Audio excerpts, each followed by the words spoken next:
La silicona es el material por excelencia que se trabaja en el mundo del Isomal. Hola, soy Maite Rodríguez de Isomal by Maite Rodríguez y en este vídeo te voy a contar qué tipos de silicona o cómo se trabaja con la silicona en el mundo del Isomalt.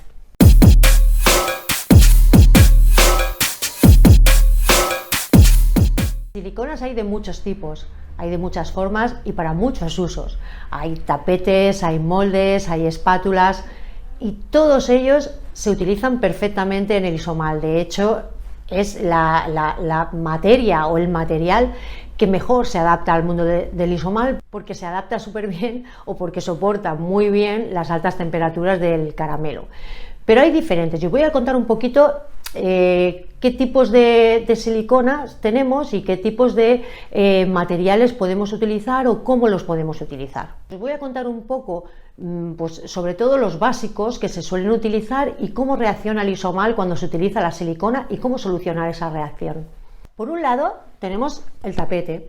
El tapete de silicona, siempre hay que utilizar un tapete de silicona para trabajar con el Isomal sobre él. No podemos trabajar el Isomal encima de madera, encima de acero, encima de mármol, porque se nos adhiere, se nos pega. Siempre tenemos que trabajar sobre un tapete, sea de estos con fibra de vidrio o sea sin fibra de vidrio, que es el enrejado este que hay aquí.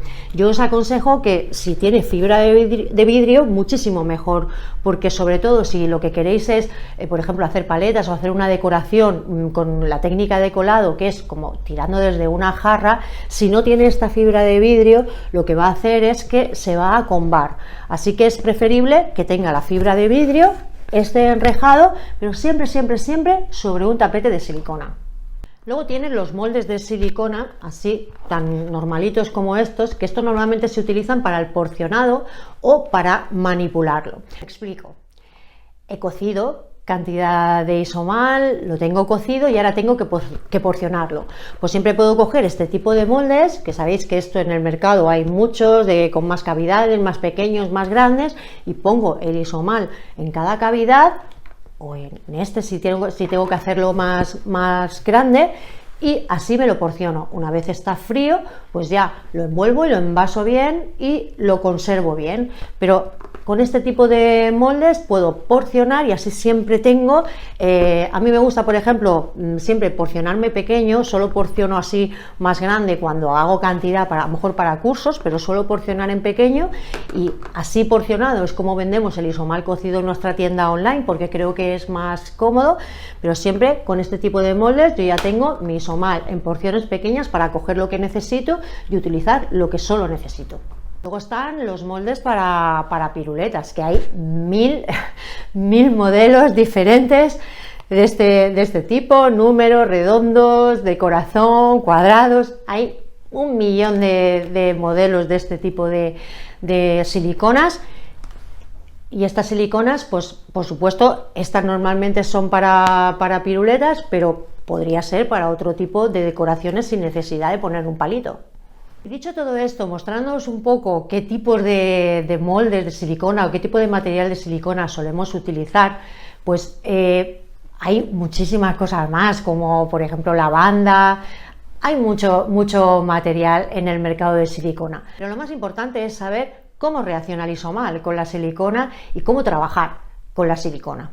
Mirad, cuando utilizamos este tipo de moldes para hacer decoraciones, que siempre se utiliza la técnica de colado, que es cuando el Isomal está muy caliente y echamos, que normalmente se dice colar Isomal, colamos Isomal en un molde o en una base, aunque el Isomal veáis que no tiene burbuja, siempre algo de burbuja tiene, y luego por la manipulación y en el movimiento siempre vamos a tener algo de burbuja. Siempre hay que pasar el soplete, por supuesto, siempre lo digo, siempre hay que ir pasando el soplete, y lo habéis visto seguro en mis tutoriales, que siempre estoy con el soplete. Pero ¿qué es lo que hace la silicona? El propio Isomal siempre conserva un poquito de burbuja, aunque veamos que no las tiene. Esas burbujas, lo que hace la silicona es atraerlas hacia las paredes. Por eso cuando sacáis una pieza de Isomal de un molde de silicona, veis como una opacidad. Esa opacidad no es ni por la humedad ni por una mala cocción, esa opacidad son micro burbujas.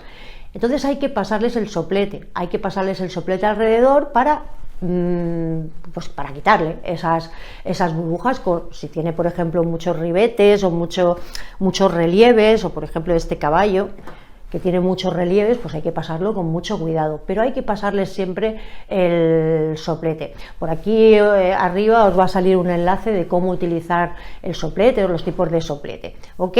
Pero siempre que trabajamos con silicona, el trabajo no termina cuando hemos sacado la pieza del molde, el trabajo termina cuando hemos terminado de pasarles el soplete. Por eso siempre que utilicéis una silicona y veáis que está como opaco, no creáis que lo habéis hecho mal, que está mal cocido, simplemente es que no habéis terminado el trabajo. Bueno, espero que te haya sido útil este vídeo. Seguro que como yo tienes muchísimos moldes y muchísimas herramientas de silicona. Ya sabes que todo lo puedes utilizar con el isomal, pero sobre todo lo importante es cómo reacciona el isomal en la silicona. Así que espero que te haya sido útil y que te haya gustado. Muchísimas gracias por estar aquí. No olvides suscribirte al canal para recibir todos los vídeos de primera mano. Gracias por apostar por el isomal y nos vemos en otros vídeos. Un beso y un abrazo enorme.